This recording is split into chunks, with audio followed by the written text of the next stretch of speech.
Hello friends, good morning and welcome back to the channel. आज के इस video में हम बात करेंगे कि how to check the status of brand registration और लोगो रजिस्ट्रेशन और ट्रेडमार्क रजिस्ट्रेशन। कि बहुत बार क्या रहता है कि हम लोग फाइल तो कर लेते हैं, बेसिकली अपने अटॉर्नी या अपने लॉयर से हम फाइल करवा लेते हैं और उसके बाद हम भूल जाते हैं क्योंकि हम खुद चेक नहीं कर पाते हैं कि कैसे है करना और हमें वहाँ से अपडेट नहीं मिल पाता। तो उसके लिए हमें खुद को भी पता होना चाहिए कि हम कैसे कर सकें उसको चेक और क्या-क्या टाइमली एक्शन लेना चाहिए। तो उसके लिए जो साइट है आपको यहाँ जाना है ipindiaonline.gov.in e-register.aspx।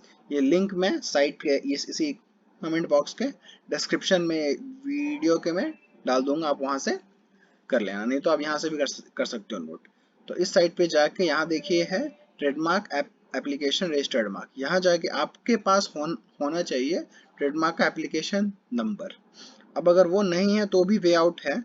कैसे है मैं आपको अभी बताता हूँ। सपोज आपके पास ये एप्लीकेशन नंबर नहीं है तो आपको क्या करना है, आपको ट्रेडमार्क सर्च, देखो ये सब लिंक अगर आपके पास नहीं है तो आप हमारे साइट पे जाके ये सारे लिंक्स देख सकते हैं।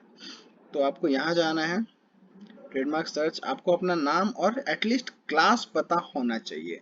क्लास क्या है? क्लास बेसिकली ये है ट्रेडमार्क में आपने जिस कैटेगरी में आपका ब्रांड रजिस्टर्ड है 45 में से आपको वो होना चाहिए पता। तो मुझे पता है कि चलो मुझे ये नहीं पता कि एप्लीकेशन नंबर क्या है, बट मुझे ये पता है कि मेरा काम क्या है एटलीस्ट। तो टेक्सास में जो टैक्सेशन का काम है वो कैटेगरी 35 में आता है। तो मैंने यहाँ गया, मैं यहाँ किया सर्च, तो यहाँ देखिए एप्लीकेशन नंबर है, तो मुझे ये चाहिए होता है वहाँ के लिए।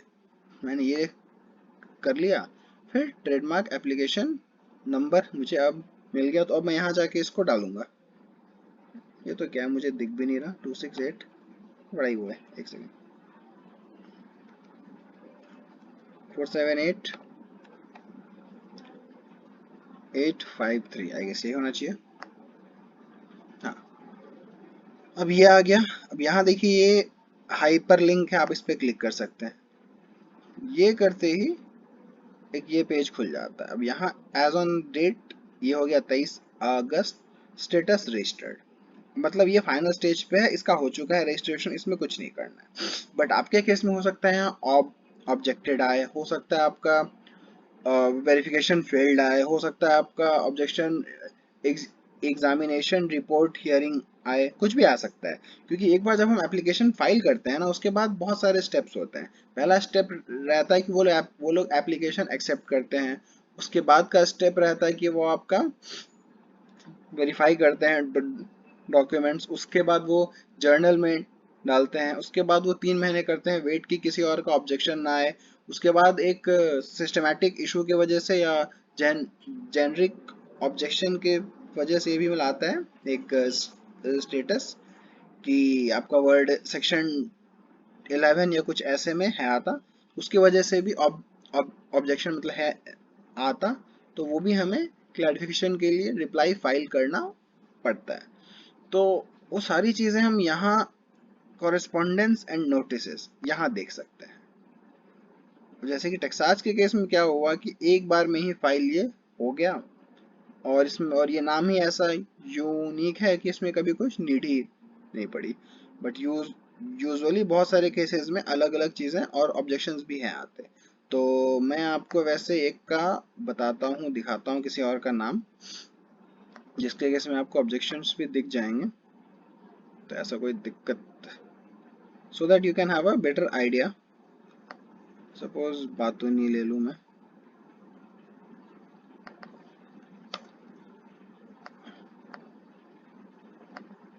तो इसके केस में अगर मैं जाऊँ होम पे जाऊँ,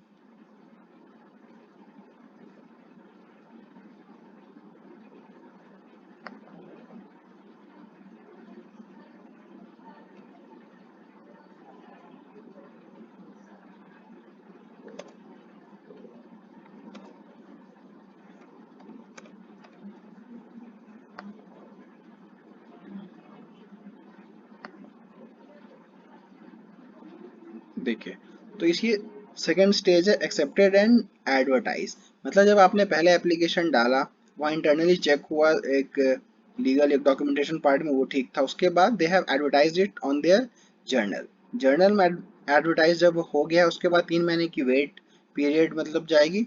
उसके बाद कुछ ऑब्जेक्शन अगर रहा, किसी को रहा, तो फिर वो आएगा, फिर वो फाइल हो जाएगा, उसके बाद वो रजिस्टर्ड हो जाएगा।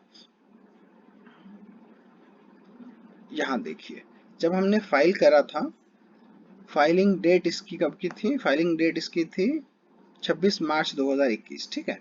अब 26 मार्च 2021 के बाद आज हो चुका है 23 अगस्त 2022, बट ये अभी भी एक्सेप्टेड एंड एडवर्टाइज्ड है। ये ऐसा होता है, यूजुअली केसेस में ऐसा ही होता है, बहुत रेयर केसेस में रहता है कि आपका ब्रांड 6 महीने में रजिस्टर हो जाता है।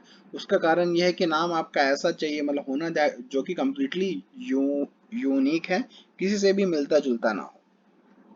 तो 26 मार्च के बाद मार्च 21 में एप्लीकेशन के बाद 16 अप्रैल को एक एग्जामिनेशन रिपोर्ट आया था। उसके बाद 8 मार्च 22 को इसका हियरिंग नोटिस था, और 15 जून को ट्रिब्यूनल एक्सेप्टेड। एक्चुअली क्या होता है, जब एग्जामिनेशन रिपोर्ट आता है, उसमें कुछ ना कुछ सिस्टमैटिक या फिर किसी और को अगर इशू है तो वो आती है, तो हम एक का आपको एग्जामिनेशन रिपोर्ट दिखा देते हैं। ये सेक्शन 11 में इसी की बात कर रहा था कि एक जेनरिक ये है, ये मोस्टली सब केसेस में आ ही जाता है, जब एक सिस्टमैटिक मेल है, ये ऑब्जेक्शन है जो आता है कि किसी से मिलता जुलता है और ये सिस्टम अपने आप भेज देता है। जैसे इसके केस में बातोनी बेका, ये ब्रांड नेम है जिससे कि ये कह रहा है कि मिलता जुलता है। तो उसके लिए फिर हमने क्या किया, एज अटॉर्नी हमने फिर उसको रिप्लाई वगैरह फाइल करा था। बट रिप्लाई फाइल करने से नहीं होता है, तो फिर हियरिंग होता है। हियरिंग पे फिर वी हैड अ डिस्कशन, वो जूम कॉल पे ही वो अब अटेंड कर रहे हैं after the Covid and all. 28 अप्रैल को इसका हियरिंग था। हियरिंग में फिर हमने अटेंड कर लिया, उसके बाद दे एक्सेप्टेड आवर नोटिस। अगर हम वो नहीं अटेंड करते तो ये अबेंडेंड हो जाता है।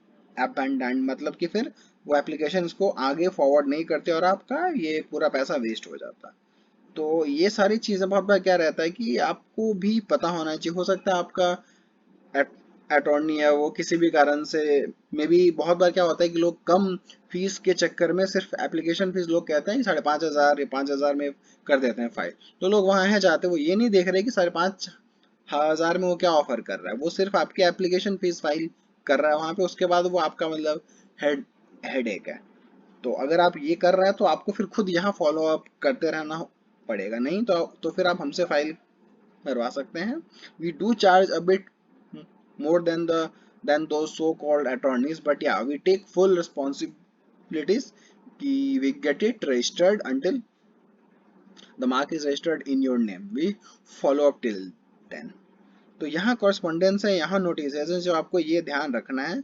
और यहाँ जब तक रजिस्टर्ड नहीं आता तब तक आपको फॉलो अप करते रहना पड़ता है। और फिर यहाँ आपको एक रजिस्टर्ड मार्क भी आ जाता है यहाँ पे, और आपके मेल पे रजिस्ट्रेशन सर्टिफिकेट भी है आती।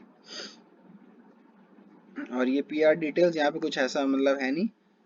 एग्जामिनेशन रिपोर्ट में भी बेसिकली वही है, तो स्पेसिफिक नहीं है कुछ। नहीं तो बहुत बार क्या रहता है, किसी और का अगर मैच करता है तो वो specifically they file for the opposition also.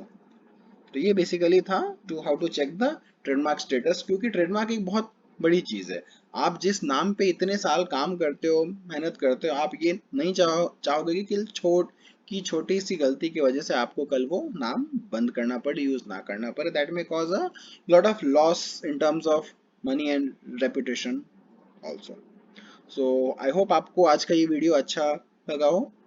मेरा नाम है Abhilesh Jha and I am a CA and founder and CEO at Taxsach. आपको कोई भी और इशू हो या इस चीज से लेके क्वेश्चंस हो तो do comment on the video. बाकी कोई इशू के लिए you can always go to our YouTube channel Taxsach, वहाँ पे आपको और भी तरीके की वीडियोस मिलेंगे where you can have access.